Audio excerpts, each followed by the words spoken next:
Jambo mtazamaji wangu, leo nimekuja kufunza ndoa na ni kuhusu ndoa zilizovunjika na mnaishi pamoja.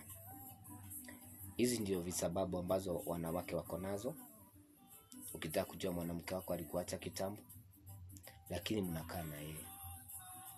Ya kwanza, anakupea limit. Usiguze matiti, usinikisi masikio, usinikisi shingo, uende direct. Anakufungulia miguu na kwambia maliza utoke. Hiyo ni kitu moja unastahili kujua kwamba ndoa yako iliisha kitambo. Kitu kingine, unakuta kama ni kitambaa ya kujipanguza ukishamaliza tendo la ndoa. Anakuambia utafute, uweke hapo. Kama utafuti ni shida yako. Ujue ndoa iliisha kitambo. Kitu kingine, ukimwambia kuwekea maji anakuambia uko na mikono. Hiyo ni kitu moja unastahili kujua ndoa yako iliisha kitambo. Akikuwekea chakula, anawekelea kwa meza ama anairusha unaishika kama goalkeeper. Jua ndoa iliisha kitambo. Don't force that marriage.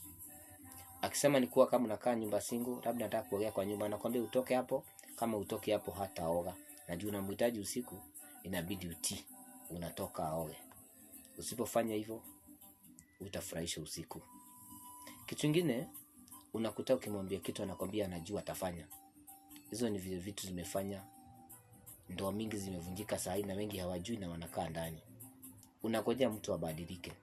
Kuna vitu si za kubadilika, ni za kuondokea. Have wisdom. God bless you.